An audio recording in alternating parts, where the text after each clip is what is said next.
अस्सलामु अलैकुम वरहमतुल्लाहि वबरकातुहू। प्यारे अज़ीज़ों, उम्मीद करता हूँ आप सब लोग खैर वाफ़ियत से होंगे। जैसा कि आप लोग जानते हैं कि हमारा जो टॉपिक चल रहा है वो है मुरक्कब इज़ाफ़ी का, और पिछली वाली क्लास में हमने मुरक्कब इज़ाफ़ी में सिफ़त का इस्तेमाल कर लिया। मुझे उम्मीद है आपने उस क्लास को पूरा देखा होगा और समझा भी होगा। अगर अभी तक आप में से किसी ने उस क्लास को नहीं देखा है तो यहाँ पर जो आई का बटन शो हो रहा है इस पर आप क्लिक कीजिए और उस वीडियो को शुरू से लेकर आखिर तक देख लीजिए और सवाब की नीयत से वीडियो को ज़्यादा से ज़्यादा शेयर कीजिए। तो आज का जो हमारा टॉपिक है वो है मुरक्कब इज़ाफ़ी में अस्माए इशारा का इस्तेमाल।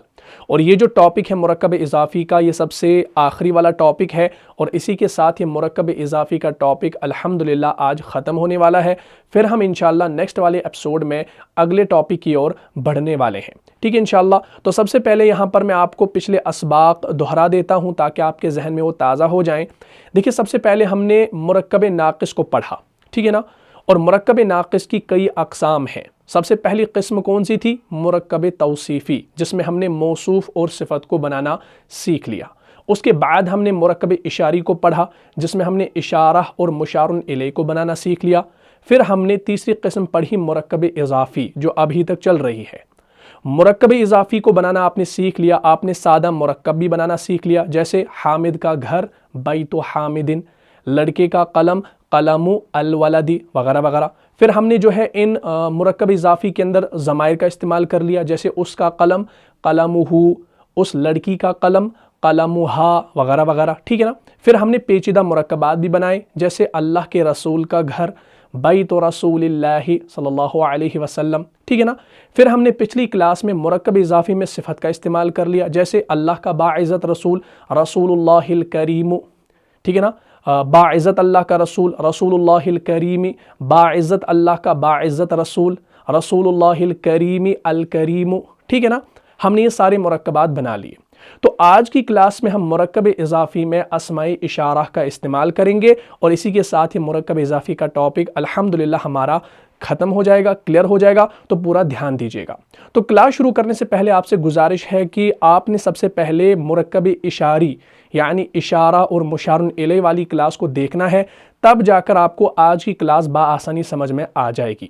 जिन लोगों ने उस क्लास को देखा है, समझा है, उनके लिए आज की क्लास समझना आसान होगा, और जिन्होंने उस क्लास को नहीं देखा है, अगर वो इस वीडियो को देख रहे हैं, उनको ये क्लास भी इंशाल्लाह समझ में आ जाएंगी, लेकिन उनके जहन में सवालात पैदा हो सकते हैं और उन सवालात के जवाबात आपको उस वीडियो को देखने के बाद ही मिल जाएंगे इंशाल्लाह। तो इसलिए गुजारिश करता हूं कि पहले मुरक्कब इशारी की क्लास को पूरा देख लीजिएगा और उस क्लास का जो लिंक है वो आपको डिस्क्रिप्शन में अभी मिल जाएगा, और यहाँ पर जो आई का बटन शो हो रहा है इस पर भी आपको लिंक मिल जाएगा। क्लिक कीजिए और उस वीडियो को पहले देख लीजिए, ठीक है इंशाल्लाह। तो सबसे पहले यहाँ पर मैं आपको एक मुरक्कब देता हूँ आज के टॉपिक के हवाले से। उस मुरक्कब को आपने समझना है। अगर आपको एक दो एग्जाम्पल समझ में आ गई तो इंशाल्लाह आपको ये सारा टॉपिक समझ में आ जाएगा। तो सबसे पहला हम यहाँ पर मुरक्कब लेते हैं, इस पर आपने फोकस करना है।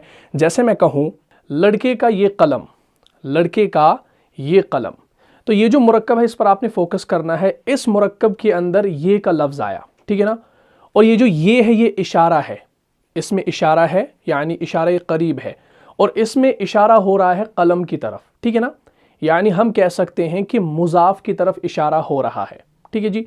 तो याद रखिएगा कि इशारा जो हम करेंगे ये हम मुज़ाफ की तरफ भी कर सकते हैं और मुज़ाफ इलैह की तरफ भी कर सकते हैं, ठीक है ना। तो मैंने आपको मुरक्कब दिया लड़के का ये कलम, ठीक है ना। अगर हम इसमें से ये का लफ्ज़ निकाल दें तो वहाँ क्या रहेगा? लड़के का कलम। और अगर मैं आपसे कहूँ कि इसको अरबी में ट्रांसलेट करो तो आपको करना आ जाएगा, क्योंकि हमने पिछली क्लास में ये सीखा है। तो हम लिखेंगे कलमु अल वलदी यानी लड़के का कलम, ठीक है ना। लेकिन मैंने कहा लड़के का ये कलम, मैंने कलम की तरफ इशारा किया। या हम एक और मुरक्कब लेंगे, जैसे इस लड़के का कलम। अब हमने कलम की तरफ इशारा नहीं किया, अब हमने लड़के की तरफ इशारा किया, यानी हमने मुज़ाफ इलैह की तरफ इशारा किया, ठीक है जी। तो इन दो मुरक्कबात को आपने सामने रखना है, अपनी कॉपी पर लिखना है ताकि आपको फ़ायदा हो।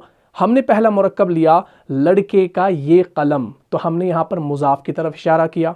दूसरा हमने लिया इस लड़के का कलम, तो हमने लड़के की तरफ इशारा किया, यानी हमने मुज़ाफ इलैह की तरफ इशारा किया, ठीक है जी। लेकिन अब यहाँ पर सवाल पैदा हो जाता है कि इसको हम कंस्ट्रक्ट कैसे करें, इसको हम कैसे बनाएं। जैसा कि आपने पिछली क्लास में देखा कि जब हमने मुरक्कब इज़ाफ़ी में सिफ़त का इस्तेमाल किया, आपने वहाँ पर 2 पॉइंट्स जाने कि अगर मुजाफ की सिफत होगी वो मुजाफ इलैह के बाद लिखी जाएगी, अगर मुजाफ इलैह की सिफत होगी तो वो भी मुजाफ इलैह के बाद ही लिखी जाएगी, ठीक है ना। और अगर मुजाफ और मुजाफ इलैह दोनों की सिफात बयान करनी हो तो वो मुजाफ इलैह के बाद लिखी जाएगी। हाँ, उसमें थोड़ा सा फर्क रहेगा कि मुजाफ इलैह की पहले लिखनी है, उसके बाद मुजाफ की लिखनी है, ठीक है ना। ये मैंने आपको पिछली क्लास में समझा लिया है। लेकिन जब मुरक्कब इजाफी में अस्माए इशारा आएंगे तो इनको कहाँ लिखना है? एक पॉइंट तो हमारा मैच कर रहा है पिछली क्लास से, लेकिन एक और पॉइंट जो है वो थोड़ा सा डिफरेंट है, उसको आपने समझना है। तो इस पूरी क्लास को समझने के लिए आपने खाली 2 पॉइंट्स को जहन में रखना है। अगर आप वो 2 पॉइंट्स जहन में रखते हैं तो आप आसानी से जो है ऐसे मुरक्कबात बना सकते हैं और कुरान और हदीस के अंदर ये मुरक्कबात पहचान सकते हैं, ठीक है जी। तो मुरक्कबात आपने याद रखने हैं, लड़के का ये कलम और इस लड़के का कलम, ठीक है ना। तो 2 पॉइंट्स जो है इनको आपने जहन में रखना है और अपनी कॉपी पर लिखना है। सबसे पहला पॉइंट ये है कि अगर मुरक्कब इजाफी में इशारा मुजाफ की तरफ हो तो इशारा जो होगा वो मुजाफ इलैह के बाद आएगा, ठीक है जी। ये पहला पॉइंट है। मैं फिर से एक बार दोहरा देता हूं कि अगर मुरक्कब इजाफी में इशारा मुजाफ की तरफ हो तो इशारा मुजाफ इलैह के बाद लिखा जाएगा, ठीक है जी। दूसरा पॉइंट कौन सा है कि अगर मुरक्कब इजाफी में इशारा मुजाफ इलैह की तरफ हो, याद रखिएगा, इशारा मुजाफ इलैह की तरफ हो तो इशारा जो होगा वो मुजाफ इलैह से पहले लिखा जाएगा, या हम यूं कह सकते हैं कि मुजाफ और मुजाफ इलैह के दरमियान लिखा जाएगा, ठीक है जी। बात क्लियर होगी। तो ये 2 पॉइंट्स आपने याद रखने हैं। अब उन मुरक्कबात की तरफ आइए जो हमने लिखे हैं। सबसे पहला, लड़के का ये कलम, लड़के का ये कलम। अब हमने कलम की तरफ इशारा किया और कलम हमारा क्या है भाई? मुजाफ है, ठीक है ना। और हमने अभी जाना कि जब इशारा मुजाफ की तरफ हो तो इशारा मुजाफ इलैह के बाद आएगा, ठीक है ना। तो अब हम इसको कंस्ट्रक्ट करते हैं। लड़के का ये कलम, ये लफ्ज को थोड़ा सा साइड में रख लो। पहले आप लड़के का कलम बनाओ, कलम को पहले लिखो और लड़के को बाद में लिखो। कलमु अल वलदी, लड़के का कलम। अब ये की अरबी क्या है भाई? हादा। ये इशारा करीब है। मैंने आपको इशारा करीब और इशारा बाईद के 10 सीगे पढ़ाए हैं, ठीक है ना।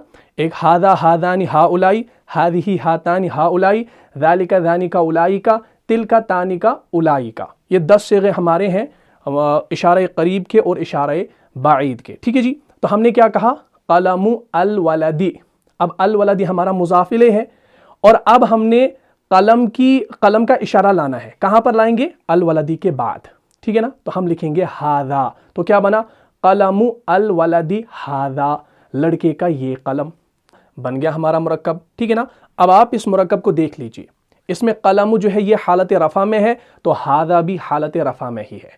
और याद रहे हादा जो है ये मबनी है, ये तीनों हालतों में एक ही शक्ल इख्तियार करता है। ये इंशाल्लाह मैं आपको कल वाली क्लास में और समझा दूंगा, पहले यहाँ पर फोकस कीजिए। अब कलमु जो है ये हालत रफ़ा में है तो हादा भी हालत रफ़ा में है। कलमु जो है ये मुज़क्कर है और हादा भी मुज़क्कर ही लाया, ठीक है ना। इसी के साथ कलमु जो है ये वाहिद है और हादा भी वाहिद ही है। और कलमु जो है ये मुज़ाफ़ इलल मारिफ़ा है, ठीक है ना, यानी मारिफ़ा है तो हादा भी मारिफ़ा है, क्योंकि अस्माए इशारा मारिफ़ा की अक़साम में से हैं। बात क्लियर होगी। तो इशारा जो होता है वो मुशारुन इलैह को फॉलो करता है चारों एतबार से, एराब, जिन्स, आदद और वुसअत, ठीक है ना। ये मैंने आपको मुरक्कब इशारी की क्लास में पढ़ाया है, इसीलिए मैंने आपको स्टार्टिंग में कहा कि पहले आपने मुरक्कब इशारी यानी इशारा और मुशारुन इलैह की क्लास को देखना है। क्लियर होगी बात। तो ये हमारा पहला मुरक्कब तैयार हो गया। दूसरा मुरक्कब हमने क्या कहा? इस लड़के का कलम, इस लड़के का कलम, ठीक है ना। तो हमने यहां पर इशारा किसकी तरफ किया? मुजाफ इलैह की तरफ किया। इस लड़के का कलम, तो लड़के की तरफ इशारा किया ना, मुजाफ इलैह की तरफ इशारा किया। और अभी आपने पॉइंट नंबर 2 के अंदर जाना कि जब मुरक्कब इजाफी में इशारा मुजाफ इलैह की तरफ हो तो इशारा जो होगा वो मुजाफ इलैह से पहले आएगा, यानी मुजाफ और मुजाफ इलैह के दरमियान लिखा जाएगा, ठीक है जी। तो हमारे पास क्या मुरक्कब है? इस लड़के का कलम।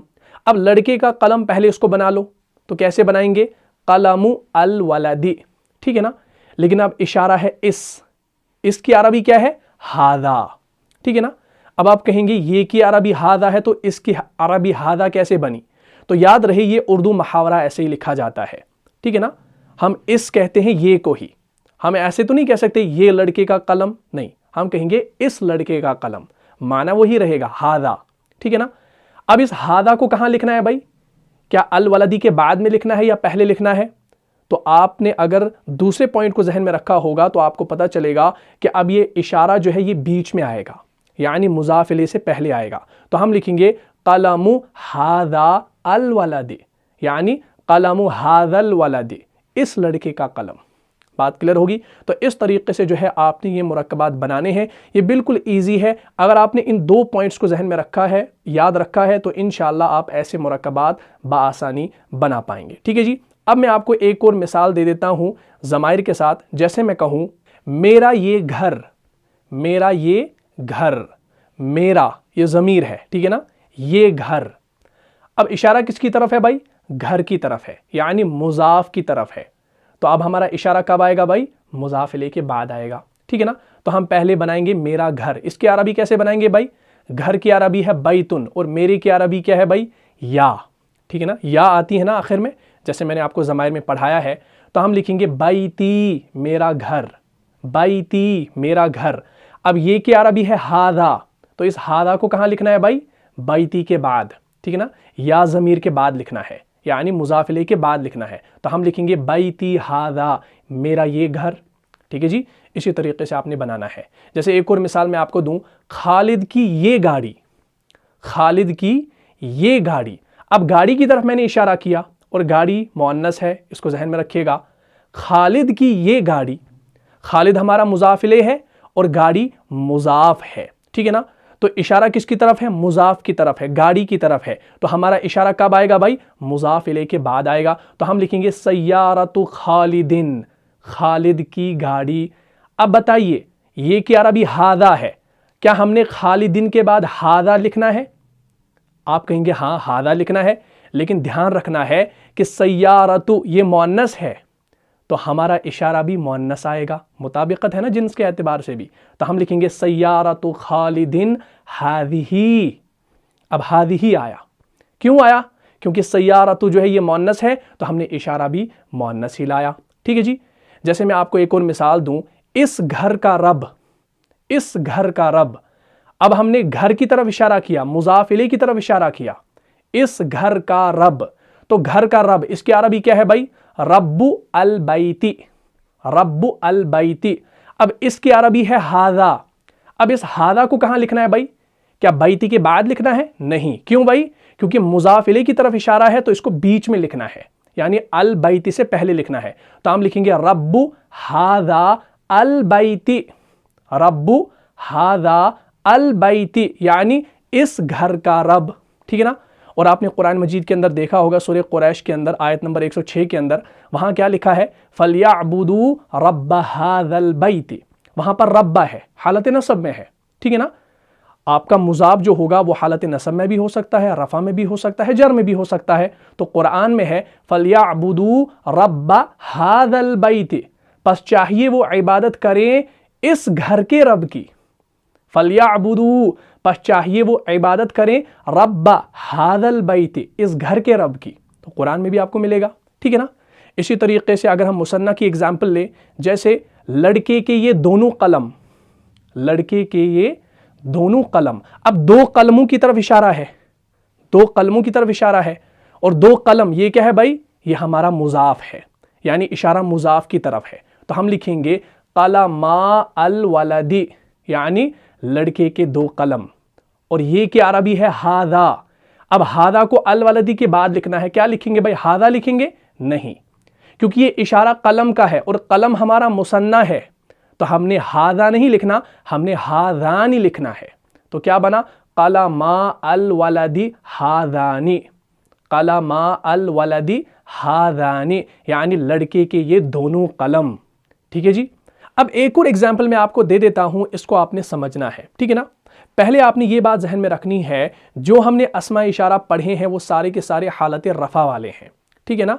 हादा, हादानी, हाउलाई, हादिही, हातानी, हाउलाई, ज़ालिका, ज़ानिका, उलाइका, तिलका, तानिका, उलाइका, ठीक है ना।